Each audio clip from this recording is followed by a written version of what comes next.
పుల్వామా దాడి ఘటనలో పాకిస్తాన్ ను అనవసరంగా బ్లేమ్ చేస్తున్నారన్నారు ఆ దేశ ప్రధానమంత్రి ఇమ్రాన్ ఖాన్. ఆధారాలిస్తే తప్పకుండా చర్యలు తీసుకుంటామన్నారు. పాకిస్తాన్ కూడా ఉగ్రవాద బాధిత దేశమేనన్న ఇమ్రాన్ తాము ఎప్పుడూ స్థిరత్వమే కోరుకుంటామన్నారు. తమపై ఎవరు దాడి చేసినా ఎదురు దాడి చేసి తీరతామన్నారు. యుద్ధం మొదలు పెట్టొచ్చు కానీ దాన్ని ఆపడం ఎవరితరం కాదన్నారు ఇమ్రాన్. భారత్ తన వైఖరిని మళ్లీ పరిశీలించుకోవాలన్నారు. చర్చల ద్వారానే అన్ని సమస్యలు పరిష్కారం అవుతాయని అన్నారు. मकबूजा कश्मीर में पुलवामा में वाकया हुआ और मैंने उसके ऊपर तभी रिस्पॉन्ड करना था क्योंकि पाकिस्तान के ऊपर इल्जाम लगाया गया, लेकिन हमारा एक बहुत अहम विजिट थी क्राउन प्रिंस सऊदी अरेबिया की, इन्वेस्टमेंट कॉन्फ्रेंस थी जिसकी हम बहुत देर से तैयारी में थे। लिहाजा मैंने तब इसलिए फैसला किया जवाब ना देने का क्योंकि सारी अटेंशन उस कॉन्फ्रेंस से और उनकी विजिट से इसके ऊपर चली जानी थी। इसलिए जब क्राउन प्रिंस वापस गए मैं आपके सामने जवाब दे रहा हूं और मैं हिंदुस्तान गवर्नमेंट के लिए जवाब दे रहा हूं। पहले तो आपने पाकिस्तान पर इल्जाम लगा दिया, ना कोई एविडेंस, ना कोई सोचा कि इसके अंदर पाकिस्तान का क्या फायदा है।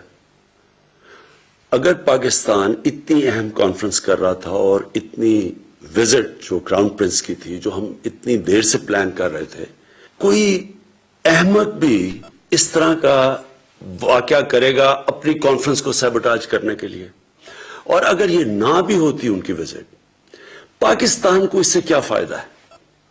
क्यों पाकिस्तान इस स्टेज के ऊपर, जब पाकिस्तान स्टेबिलिटी की तरफ जा रहा है, हमारे पास हमने 15 साल की दहशतगर्दी की जंग जिसमें 70,000 पाकिस्तानी मारे गए हैं, एक दहशतगर्दी नीचे जा रही है, अमन आ रहा है, स्टेबिलिटी आ रही है, हम क्यों कोई इस तरह का, इससे हमें फायदा क्या है? और मैं ये भी सवाल पूछना चाहता हूं हिंदुस्तान की गवर्नमेंट से कि अगर आपने माजी के अंदर ही फंसे रहना है और हर बारी किसी किस्म का कोई कश्मीर में सानिया हो आपने पाकिस्तान को जिम्मेदार ठहरा देना है, तो बजाय ये कि आप कश्मीर का मसला उसकी तरफ कोई डायलॉग शुरू करें, आगे बढ़े, ये तो बार बार पाकिस्तान को एक विपिंग बॉय बनाए रखेंगे आप। मैं आपको वाज़ेह तौर पे कह रहा हूं कि ये नया पाकिस्तान है, ये नई माइंडसेट है, नई सोच है। हम ये समझते हैं कि हमारे इंटरेस्ट में है कि ना हमारी जमीन से कोई जाके बाहर दहशतगर्दी करे और ना बाहर से आगे कोई पाकिस्तान में दहशतगर्दी करे। हम स्टेबिलिटी चाहते हैं। तो मैं आज हिंदुस्तान की गवर्नमेंट को ऑफर कर रहा हूं, किसी किस्म की आप तहकीकात करवाना चाहते हैं इस इंसिडेंट में कि कोई पाकिस्तानी इसमें मुलव्वस था, हम तैयार हैं। अगर आपके पास कोई एक्शनेबल इंटेलिजेंस है कि पाकिस्तानी इन्वॉल्व है, वो हमें दे, मैं आपको गारंटी करता हूं कि हम एक्शन लेंगे। और एक्शन इसलिए नहीं लेंगे कि हमें किसी के प्रेशर है, एक्शन इसलिए लेंगे कि ये पाकिस्तान से दुश्मनी कर रहे हैं। अगर कोई पाकिस्तान की जमीन इस्तेमाल कर रहा है, हमारे से ये दुश्मनी है, ये हमारे इंटरेस्ट के खिलाफ है। और दूसरी चीज, जब भी हिंदुस्तान से हम डायलॉग की बात करते हैं, हिंदुस्तान की प्री कंडीशन होती है कि पहले दहशतगर्दी की बात की जाए। मैं आपको ये कहता हूं कि हम दहशतगर्दी की भी बात करने के लिए तैयार हैं। दहशतगर्दी एक सारे खित्ते का इशू है और हम बिल्कुल तैयार हैं क्योंकि हम चाहते हैं कि इस खित्ते में दहशतगर्दी खत्म हो। पाकिस्तान वो मुल्क है जिसको सबसे ज्यादा दहशतगर्दी से नुकसान हुआ है। 70,000 पाकिस्तानी मारे गए दहशतगर्दी में। हमारा $100 अरब से ज्यादा नुकसान हुआ है दहशतगर्दी से। लिहाजा हम तैयार हैं आपसे बात करने के लिए। लेकिन मैं आपसे आखिर में 2 चीजें कहना चाहता हूं। देखिए, हिंदुस्तान में एक नई सोच आनी चाहिए, एक इंट्रोस्पेक्शन आनी चाहिए कि क्या वजह है कश्मीर के नौजवान उस इंतहा पे पहुंच चुके हैं जो वो मौत का उनका खौफ ही उतर गया। कोई तो वजह होगी। क्या आप समझते हैं कि ये वन डायमेंशनल ऑपरेशन, जुल्म करना, मिलिट्री के जरिए मसला हल करना, क्या ये अगर आज तक कामयाब नहीं हो तो आगे कामयाब हो जाएगा? अगर आज अफगानिस्तान के अंदर 17 साल के बाद सारी दुनिया ये तस्लीम कर बैठी है कि मिलिट्री सोल्यूशन नहीं है और बातचीत से, डायलॉग से मसला हल होगा, क्या हिंदुस्तान में इसके ऊपर डिस्कशन नहीं होनी चाहिए? और दूसरी चीज, हम हिंदुस्तान में सुन रहे हैं, आवाजें सुन रहे हैं, मीडिया पे सुन रहे हैं, पॉलिटिशियंस की आवाजें आ रही हैं कि पाकिस्तान को सबक सिखाना चाहिए, पाकिस्तान के ऊपर बदला लेना चाहिए, स्ट्राइक करनी चाहिए। पहले तो कौन सा दुनिया का कानून किसी भी एक शख्स या मुल्क को जज, जूरी और एक्सिक्यूशनर बनने की इजाजत देता है? ये कौन से इंसाफ के निजाम में है? दूसरी चीज, आपका इलेक्शन का साल है और हम समझते हैं कि इलेक्शन में ये बड़ी बूस्ट मिलेगी कि अगर पाकिस्तान को सबक सिखाया जाए।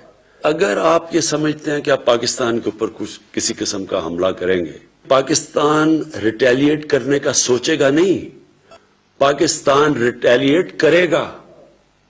पाकिस्तान कोई और दूसरा रास्ता नहीं होगा रिटेलिएट करने के बगैर, जवाब देने के बगैर। और उसके बाद बात किधर जाती है?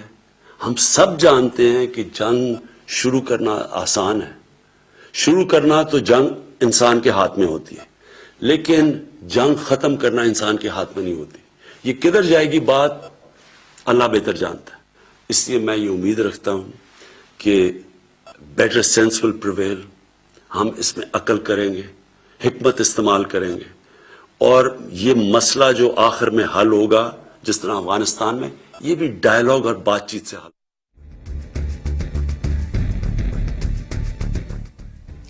इस దీనిపై అప్డేట్స్ భరత్ అందిస్తారు. భరత్ చెప్పండి, పుల్వామా దాడి ఘటనపై ఇమ్రాన్ ఖాన్ కామెంట్స్ ను ఎలా చూడొచ్చు? ఆధారాలు ఉంటే ఇవ్వమంటున్నారు కదా, సో దీని ఉద్దేశం ఏమై ఉండొచ్చు? పుల్వామా ఘటన తర్వాత తొలిసారి ఇమ్రాన్ ఖాన్ నోరు విప్పారు. అఫీషియల్ గా పాకిస్తాన్ సంబంధించిన వైఖరిని బయట పెట్టారు. నిన్నటి వరకు సౌదీ రాకుమారుడు పాకిస్తాన్ లో పర్యటిస్తున్నారు కాబట్టి ఆయన ఈ విషయమే మాట్లాడలేదు. ఆ టూర్ అయిపోగానే వెంటనే తన రియాక్షన్ మీడియాతో పంచుకున్నారు ఇమ్రాన్ ఖాన్. అయితే ఇక్కడ 2-3 విషయాలు మనం అబ్జర్వ్ చేయాల్సి ఉంది. కొత్త పాకిస్తాన్ దిశగా మేము అడుగులేస్తున్నాం. టెర్రరిజం కారణంగా, ఉగ్రవాదం కారణంగా పాకిస్తాన్ కూడా చాలా నష్టపోయింది. వేల సంఖ్యలో మా పౌరుల్ని కూడా మేము కోల్పోయాం. దాన్ని మరిచిపోయి, దాన్ని వదిలి కొత్త పాకిస్తాన్ దిశగా మేము ప్రయత్నిస్తున్నాం. ఈ దశలో మా మీద నిందలు వేయడం కరెక్ట్ కాదు అన్నారు. దాంతోపాటు ఒకవేళ భారత్ కనుక మా మీద దాడికి దిగితే మేము ఖచ్చితంగా రిటాలియేట్ చేస్తాం. యుద్ధం స్టార్ట్ చేయడం వరకు మాత్రమే మనుషుల చేతుల్లో ఉంది. ఒకవేళ యుద్ధం స్టార్ట్ చేస్తే అది ఎక్కడికి వెళ్తుంది అన్నది మనుషుల చేతిలో ఉండదు, దేవుడికి కూడా తెలీదు అది ఎక్కడి వరకు వెళ్తుందో. కాబట్టి మేమైతే చర్చలకు సిద్ధం. ఈ విషయంలో ఇందులో మా హస్తం ఏమీ లేదు, మాకు సంబంధించిన రోల్ ఏమీ లేదు అన్నాడు.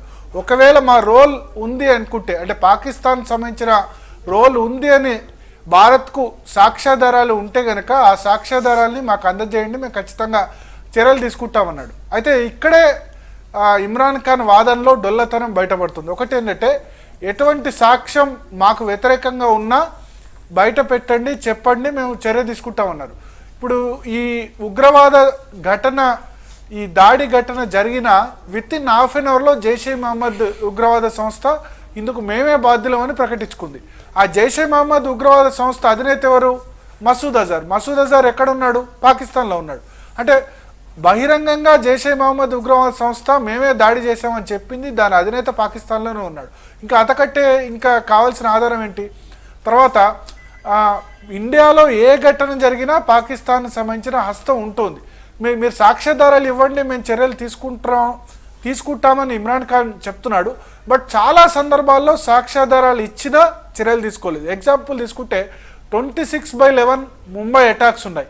ఈ ముంబై 26/11 అటాక్స్కు సంబంధించి 10 మంది ఉగ్రవాదులు సముద్ర మార్గం దాటి ఇండియాలోకి వచ్చారు. వాళ్ళంతా కూడా ఇండియాలోకి వచ్చారు. కసబ్ అయితే ప్రాణాలతో పట్టుబడ్డాడు. కసబ్ ఎక్కడి వాడు? పాకిస్తాన్ వాడు.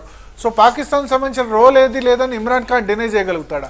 పైగా 26/11 మాస్టర్ మైండ్ ఎవరైతే ఉన్నారో ఈ అటాక్స్ మొత్తం పర్యవేక్షించిన హఫీజ్ సయ్యద్, అతను ఎక్కడున్నాడు? పాకిస్తాన్లో ఉన్నాడు. మరి ఇమ్రాన్ ఖాన్ ఎందుకు చర్యలు తీసుకోవట్లేదు? తర్వాత దావూద్ ఇబ్రహీం 1993 బాంబు పేలుళ్ల కేసులో ముంబై మారణ హోమానికి కారకుడు దావూద్ ఇబ్రహీం, అతను ఎక్కడ ఉన్నాడు? అతను పాకిస్తాన్లోనే ఉన్నాడు. సో ఇక్కడ ఇండియాలో జరిగిన ప్రతి ఉగ్రవాద దాడి ఘటన వెనుక పాకిస్తాన్ సంబంధించిన పౌరుల ప్రమేయం ఉంది, దానిలో ప్రమేయం ఉన్న వాళ్ళు పాకిస్తాన్లోనే ఉన్నారు. ఒకవేళ నిజంగా ఇమ్రాన్ ఖాన్కు చిత్తశుద్ధి ఉంటే, ఒకవేళ నిజంగా ఇమ్రాన్ ఖాన్ కనుక టెర్రరిజంకు వ్యతిరేకంగా, ఉగ్రవాదంకు వ్యతిరేకంగా పోరాడదలుచుకుంటే ఆయన ఎందుకు వీళ్ళ మీద చర్యలు తీసుకోవట్లేదని ఇప్పుడు భారత ప్రభుత్వం ప్రశ్నిస్తుంది. ఇప్పుడు ఇమ్రాన్ ఖాన్ మాట్లాడిన తర్వాత కేంద్ర ప్రభుత్వ వర్గాలు చెప్పింది ఏంటంటే, ఆయన సాక్ష్యాధారాలు కావాలంటున్నాడు సరే, బట్ సాక్ష్యాధారాలు గతంలో ఇచ్చినప్పుడు పాకిస్తాన్ ప్రభుత్వం ఏం చర్యలు తీసుకుంది? 26/11 అటాక్స్ జరిగినప్పుడు పాకిస్తాన్ అధికారులు ఇక్కడికి వచ్చి మొత్తం సాక్ష్యాధారాలు తీసుకొని పోయారు. అయినా సరే హఫీజ్ సయీద్ను ఏం చేయలేదు. తర్వాత పఠాన్ కోట్ ఉగ్రవాద దాడి మనకు గుర్తుంటుంది. పఠాన్ కోట్లో ఎయిర్ ఫోర్స్ బేస్ మీద ఉగ్రవాదులు దాడి చేసినప్పుడు అప్పుడు చనిపోయిన సంఘటనలో పాకిస్తాన్ సంబంధించిన ISI, inter services intelligence, Pakistan secret service agency సంబంధించిన ISI అధికారులు పఠాన్కోట్ ఎయిర్ బేస్కి వచ్చారు. మొత్తం సాక్ష్యదారులు కూడా వాళ్ళు తీసుకుని వెళ్ళారు. అయినా సరే ఎటువంటి చర్యలు లేవు. సో మేము ఏ విధంగా పాకిస్తాన్ను నమ్మాలి? పాకిస్తాన్ ట్రాక్ రికార్డు సరిగ్గా లేదు. మొత్తం ఇండియాలో జరిగిన దాడుల సూత్రధారులు, పాతదారులు అంతా కూడా అక్కడే ఉన్నారు. పాకిస్తాన్ పౌరులు కూడా చాలామంది, ఇప్పుడు ముంబై అటాక్స్ నుంచి మొదలు పెడితే పఠాన్కోట్ వరకు దానిలో ఇన్వాల్వ్ అయిన వాళ్ళు, పాకిస్తాన్ సిటిజన్షిప్ ఉన్న వాళ్ళు ఇంతమంది ఉన్నారు. కసబే బెస్ట్ ఎగ్జాంపుల్. సో వాళ్ళ మీద ఎటువంటి చర్యలు తీసుకోకుండా వాళ్ళని దేశంలో స్వేచ్ఛగా తిరగనిస్తూ, ఇప్పుడు తాజాగా జరిగిన అటాక్కు సంబంధించి మా ప్రమేయం లేదు, మాకు సాక్ష్యాధారాలు ఉంటే ఇవ్వండి అని అనడం ఏమాత్రం సమంజసం కాదు. జైష్ మహమ్మద్ స్వయంగా ప్రకటించుకున్నాడు, దాని అధినేత అక్కడ ఉన్నారు. చిత్తశుద్ధి ఉంటే వాళ్ళని ఇండియాకి అప్పగించి అప్పుడు ఇమ్రాన్ ఖాన్ మాట్లాడాలనేది భారత ప్రభుత్వ వైఖరిగా ఉంది. అంటే ఇమ్రాన్ ఖాన్ వచ్చిన తర్వాత కొంత చర్చలకు, శాంతికి సిద్ధం అంటున్నా, అక్కడ పూర్తిగా మన ప్రభుత్వాన్ని కూడా నమ్మే పరిస్థితి లేదు. ఎందుకంటే ప్రభుత్వం కంటే ఎక్కువ కూడా సైన్యం డామినేషన్ అన్నది పాకిస్తాన్లో చాలా ఎక్కువ. మనం చూసాం, ముషారఫ్ సైన్య అధ్యక్షుడే ఏకంగా పాకిస్తాన్కు అధ్యక్షుడైపోయిన పరిస్థితి, నవాజ్ షరీఫ్ను పదవిచ్యుతుడిని చేసి. సో అక్కడ ప్రభుత్వాలకు కొంత శాంతి చర్చలు జరపాలని ఉన్న ISI కానీ సైన్యం కానీ దానికి అంగీకరించే పరిస్థితి లేదు. సో ఒక విధంగా మీరు గనక ఏదైనా మా మీద దాడులకు దిగితే దాన్ని ఖచ్చితంగా తిప్పికొడతామని ఇమ్రాన్ ఖాన్ మెసేజ్ ఇచ్చారు. మరి ఎవిడెన్స్ విషయంలో, సాక్ష్యాధారాల విషయంలో అయితే ఖచ్చితంగా ఏ సాక్ష్యం ఉన్నా చర్యలు తీసుకుంటారు అని చెప్తున్నాడు. కానీ పాకిస్తాన్ ట్రాక్ రికార్డు మాత్రం అందుకు సహకరించట్లేదు. గతంలో ఎవరెవరైతే దాడులకు పాల్పడ్డారో, దాడులకు సూత్రధారులో వాళ్ళంతా కూడా పాకిస్తాన్లో ఉన్నారు. వాళ్ళ మీద ఎటువంటి చర్యలు లేకుండా ఇప్పుడు కొత్తగా మళ్ళీ మీరు సాక్ష్యాలు ఇవ్వండి, మేము చర్యలు తీసుకుంటామంటే, అందులో జైష్ మహమ్మద్ బహిరంగంగా ప్రకటించిన తర్వాత, మేమే కారణం అని చెప్పిన తర్వాత, దాని అధినేత అక్కడే ఉన్నారు. పాకిస్తాన్లో ఉన్న తర్వాత కూడా ఇంకా సాక్ష్యాధారాలు కావాలి, మేము చర్యలు తీసుకుంటామంటే మాత్రం మరి పాకిస్తాన్ను డెఫినెట్గా నమ్మే పరిస్థితి అయితే లేదు. అయితే ఒక విషయం మాత్రం చెప్పారు ఆయన, యుద్ధం అంటూ స్టార్ట్ చేస్తే అది ఎక్కడి వరకు వెళ్తుందో తెలియదు, ఎవరి చేతిలో ఉండదు. మేమైతే మొదట దాడి చేయం, మా మీద దాడి చేస్తే మాత్రం డెఫినెట్గా దానికి రెస్పాండ్ అవుతామని ఇమ్రాన్ ఖాన్ చెప్పారు. దీని మీద భారత్కు సంబంధించి అఫీషియల్ రియాక్షన్ ఏ విధంగా ఉంటుంది? ప్రధానమంత్రి మోడీ వారణాసి టూర్లో ఉన్నారు, ఆయన దీని మీద ఏమైనా రెస్పాండ్ అవుతారా ఇమ్రాన్ ఖాన్ వ్యాఖ్యల మీద అన్నది చూడాల్సి ఉంది. రెహానా. ఓకే భరత్.